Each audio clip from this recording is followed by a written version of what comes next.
Hello everyone and welcome to today's class on the subject of dimension shifting, one of my favorite exercises to do and to teach. And today I'm going to really simplify it and break it down for you to understand and apply to your own goals and vision.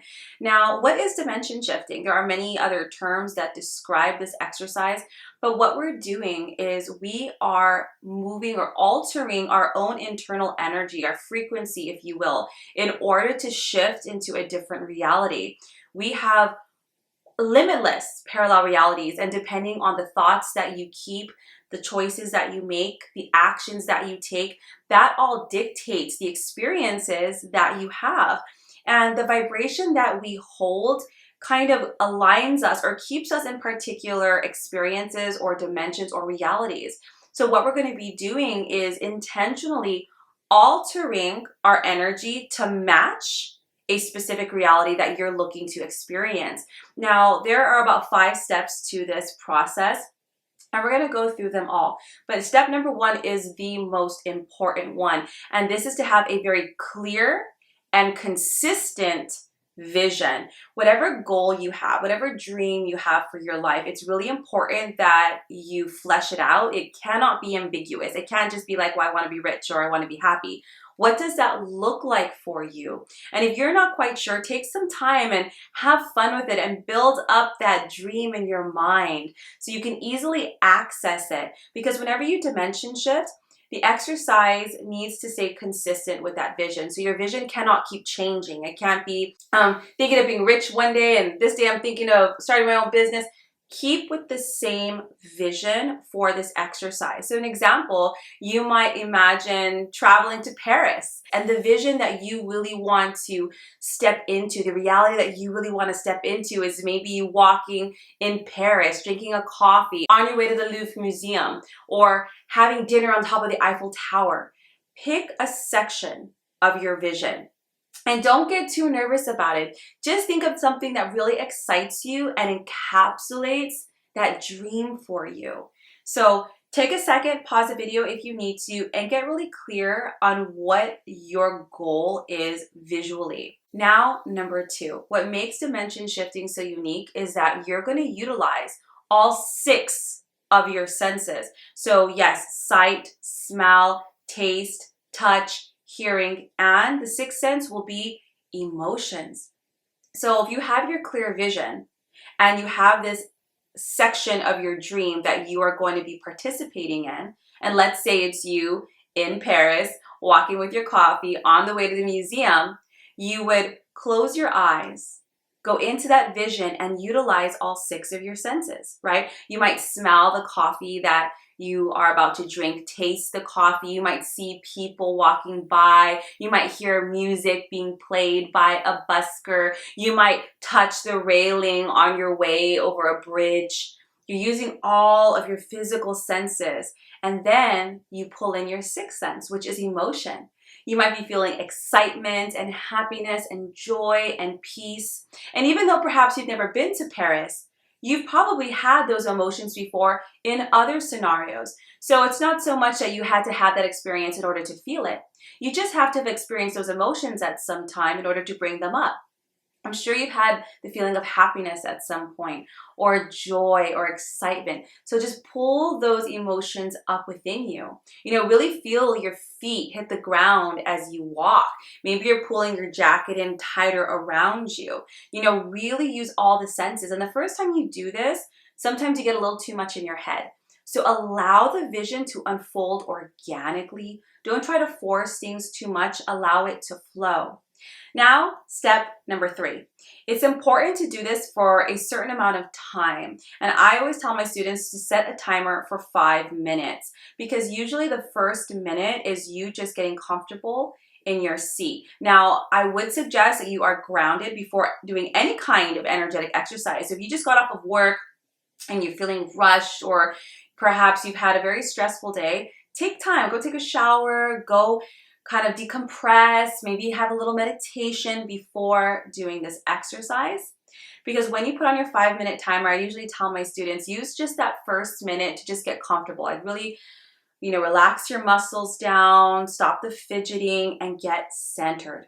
and then slowly move into your vision. Bring up, the visual parts, then bring up, sense by sense by sense until you're feeling all 6 at the same time.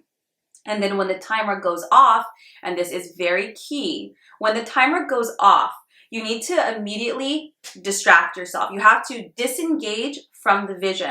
And I usually tell my students, look around the room for about 60 seconds and name things off. You might say door, handle, carpet, plant, candle, computer, window, just keep going. And it might seem kind of silly, but there's a very good reason for this. Because if you are to get out of your dimension shifting after 5 minutes and you're feeling very euphoric and you still think about it, you might notice that as you go about your day thinking about it, you start to think of why it wouldn't work, all the problems that you have to deal with first, all the challenges to get there, and now you're tainting the vibration.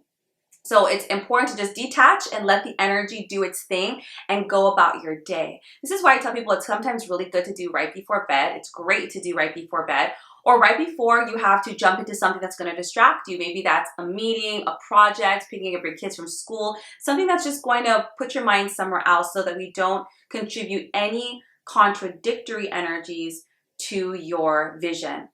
Now, next, when it comes to dimension shifting, while you can do an amazing job of visualizing and really being in it and releasing it, any kind of manifesting work, any kind of energetic work always has to be followed up with aligned action.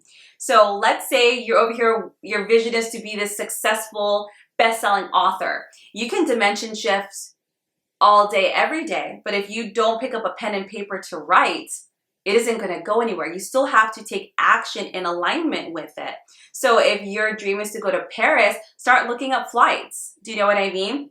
Look up, do research on all the places you're going to go. Not hope to go, are going to go. Do you know what I mean? And at the very least, don't do any actions or say any words that are in contradiction to what you're trying to manifest. So if you're over here trying to be a best-selling author, don't tell people it'll never happen. Do you know what I mean? Don't say words or do actions that are in contradiction. We have to take aligned action and words that support that reality in order to accelerate that shift into that dimension. Now, lastly, when it comes to this exercise, you need to do it for 5 to 9 days consecutively. That means you do not skip a day. So if you start on Monday, you should do it Monday, Tuesday, Wednesday, Thursday, Friday at the very least. And you just do it for 5 minutes a day. So in total, that's only 25 minutes out of your week.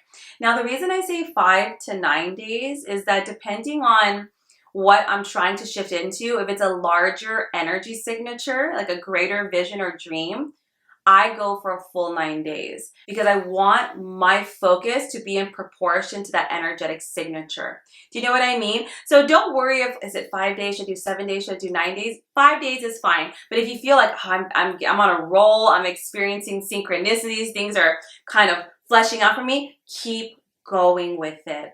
I cannot tell you how successful this exercise is when done correctly, when done with clear vision, clear intention, full emotion and 6 senses, and aligned action. It is the most incredible experience when it finally comes to fruition, when you see it actually playing out just like you saw it in your mind. Like I always tell all of my students, you don't have to believe me. Be a scientist. Try this out. If you want to try it with something smaller just to see how it works, or even something greater, go for it and see what comes about. Take notes, look at the things that pop up in your day-to-day as you do this, the people you meet, the things that align, and share them with me. I would love to hear your stories. That's one of my greatest gifts when I teach, is to hear all of my students' stories and feedback from all of their experiences, and I really hope this serves you. Now, if you have any questions, please feel free to reach out to me. I'm more than happy to answer. Otherwise, I wish you a beautiful weekend, and I will see you next week for next class.